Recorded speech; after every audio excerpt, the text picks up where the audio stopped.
Today's little video takes a look at one simple item, the humble block shelf power indicator.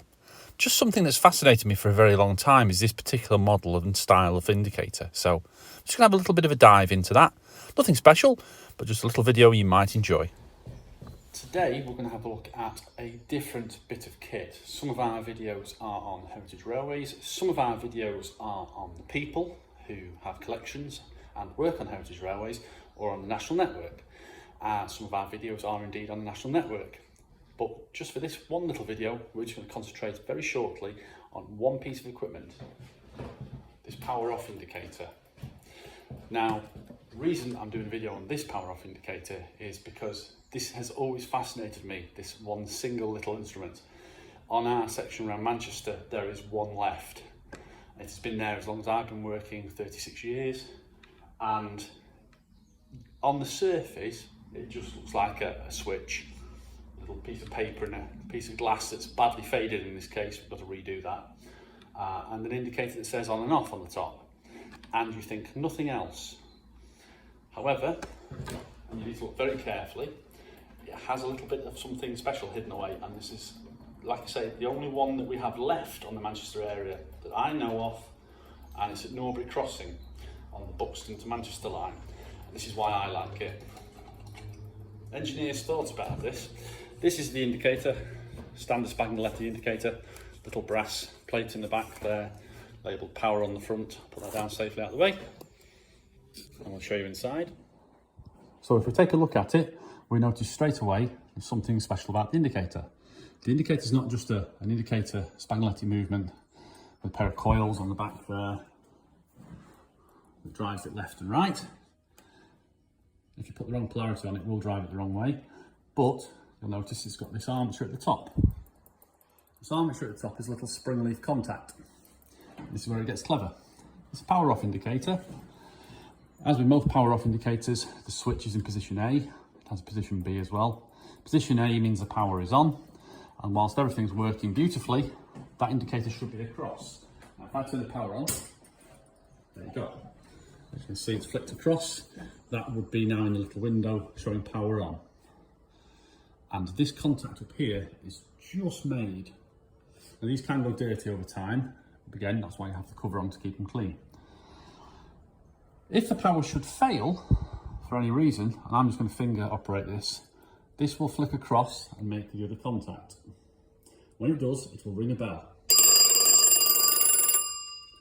Now the reason it rung a bell is because the switch is in position A, and that is in the wrong position. So again, I'll just gently operate it.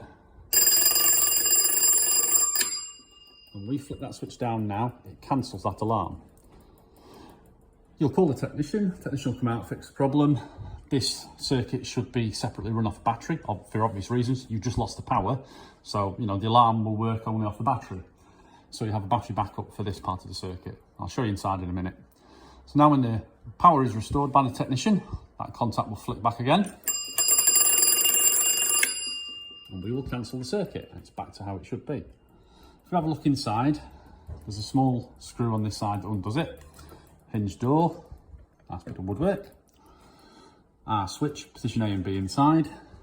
And we have 4 sets of terminals. The middle 2 terminals, they work the indicator. And if you look on the back, you have to follow the wiring. Again, it's very old wiring this. Those black wires there, they lead down to those terminals.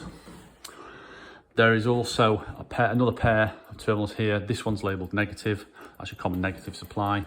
These are just some big loops we've added inside for our testing.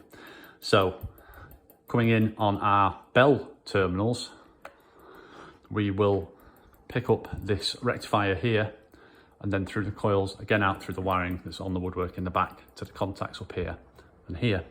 That's contact that goes to A, and this is contact that goes to B. So we'll show you hopefully a diagram on that in a minute, and you get to see that. But just for us, we've wired the same supply to the bell as is the indicator, because we don't want it ringing when the power's turned off. It's just for display, this one. So that's how the circuit works. It does work with AC. Again, rectifier is very handy at blocking that. But this is pure DC, the indicator itself upstairs. So as I mentioned, if a position switch is in the wrong place, it will ring. And it has a trembler contact just here. Not easy to see, just there. That's a trembler contact. So as soon as it makes, it breaks its own feed, falls back, makes again, breaks its own feed, falls back, and it does that many times. Lovely little bit of kit. As I mentioned, it's quite rare now. There are a few different versions of this, but certainly on the national network it's getting less and less.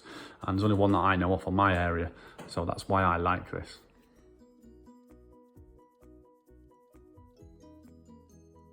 Now this is the other kind of power supply indicator, which is commonly seen. Metal case on the bottom, bell around the back of it. Again, the switch for the A and B positions, an indicator for the power supply. In this case it's feeding our lamps, but you'll notice there's no contacts in this one. This one's purely an indicator. We've used the switch to actually power the lamps to keep it separate. Again, same style, this one's a brass case, but no contacts in this one. So there it is, folks, just a humble little video on the blockshelf power indicator. We hope you enjoyed it, and we'll see you next time.